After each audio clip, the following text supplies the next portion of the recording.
Oh, you are just like embarrassing me because like others, they don't have all those kind of problems. Why do you have all those kind of problems? We always think everything is our fault, but many things are due to uncontrollable factors. In 2008, there were 100,000 Chinese nationals studying in the US. By 2018, that number had grown to 350,000, a more than threefold increase in just 10 years. With that growth has come a unique set of mental health issues, sometimes with tragic consequences. On October 2nd this year, an NYU freshman from China ended his life by jumping into the subway. He was 18 years old. At the end of 2017, a 21-year-old senior from China took her own life in her apartment at Cornell University. For recent graduate Hardy Duan, an immediate issue was the severing of his close connection with his parents, whom are now 7,000 miles and 12 time zones away from him. I spent my first 18 years living with my parents. During that stage, my parents took care of my life and studies, and I got used to it. But after coming to the US with the distance, time difference, and different US and Chinese education systems, my parents didn't know how to care for me all of a sudden. So when I faced problems in life such as friendship and academic pressure, my parents didn't know how to express their concern. They could only ask me, "Have you turned in your homework? When are you having an exam? Are you eating okay? How much money are you spending?" etc. I can understand them that they want to take care of me, but their method didn't really touch what I wanted to be cared. NYU senior Chelsea Liu went to high school in the US. Rather than cultural shock, generation gap has become an obstacle when she tried to talk about depression with her parents.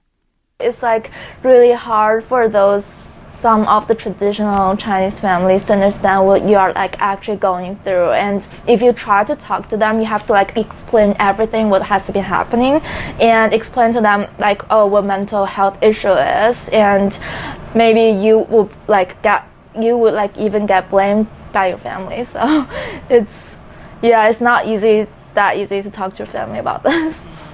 Sumi Okazaki is a professor of applied psychology at NYU, whose research specializes in Asian adolescents and Asian families. I think that a lot of students I think have a hard time telling parents that they're having a hard time, mostly because the parents, I think they sense that the parents don't really want to hear that. They want to please their parents. They want to be, show that the parents that they're grateful, for them being here.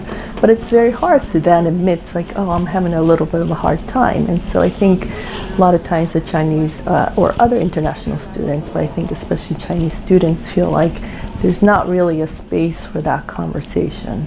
While struggling with academic pressures and life problems, students from China rarely find counselors on campus helpful.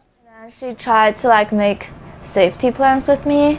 I think that thing is not really helpful because it's like a piece of paper and then you just write down the phone numbers you could call when you feel depressed or anxious, and what you could do to avoid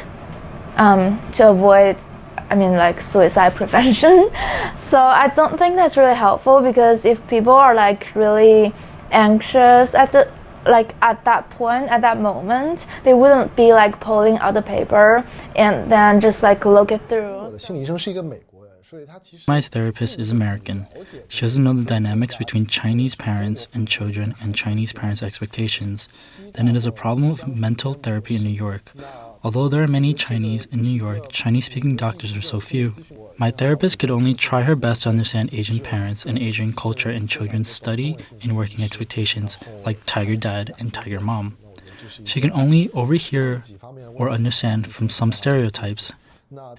As it is not aligned with American culture, I often had to spend a long time explaining why such things happen. So many efforts are spent in explaining the language and culture, which is hard to tackle these difficulties. Okazaki says, when they turn for help, they often run into a lack of resources. Many of the counselors and mental health professionals are still sort of middle-class, white individuals, often women.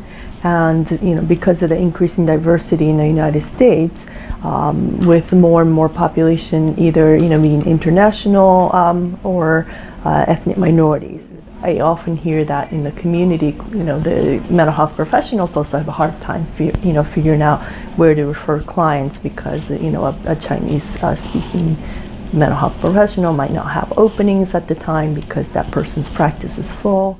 In 2014, 3 Asian Boston-based physicians recognized this strong need and founded the Center of Cross-Cultural Student Emotional Wellness, housed within Massachusetts General Hospital in Boston, which ranks top 2 in psychiatry across U.S. hospitals.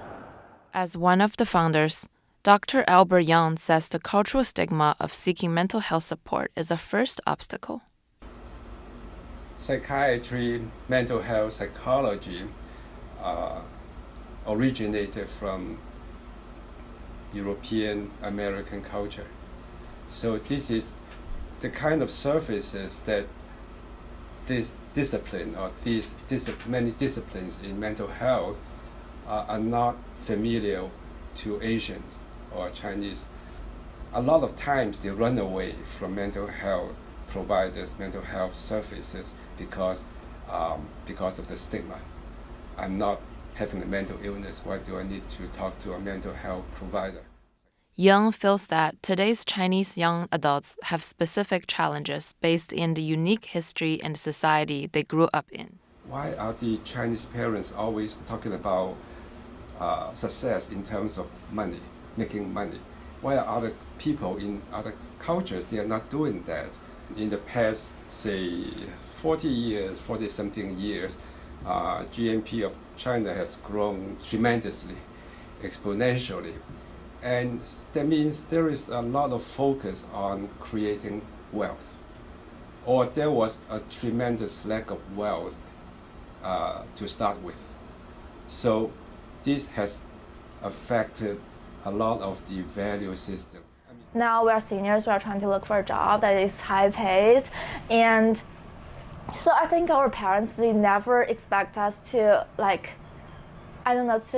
have all those mental health problems. They think it's, if you have that, you're just a loser to them, because they're just expecting so much things from you, and maybe they care about your grade more. And they don't, I think most of them, they're ignoring how your mental state has been. China's one-child policy also plays a role in this issue. So since the coming of the one-child policy, there is a phenomenon of overinvestment. There is a lot of responsibility as well. And say if all the resources, all the attention are on you, what does it mean for you? Asian culture, there is a strong hierarchical expectation that you need to respect, obey, and listen to the parents. Confucianism expect people to do well academically. So that means a lot of pressure to study, to go abroad, to excel in their schools. And what if there's only a certain percentage of people who can excel? There are people who are not the top 25%. So how do they feel? Do they feel that I'm a failure? Are you creating people that unnecessary guilt, unnecessary responsibility and expectation? While U.S. universities often stress diversity and inclusion, it is also important to take care of the diverse student body who have made immense efforts to survive on a foreign land.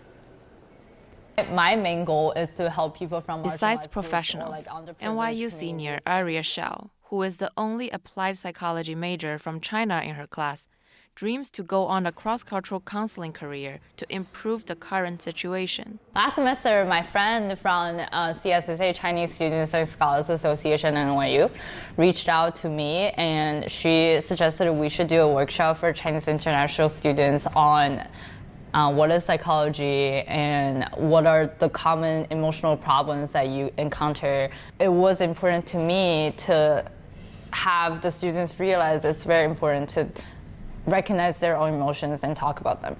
I do think that the future is bright.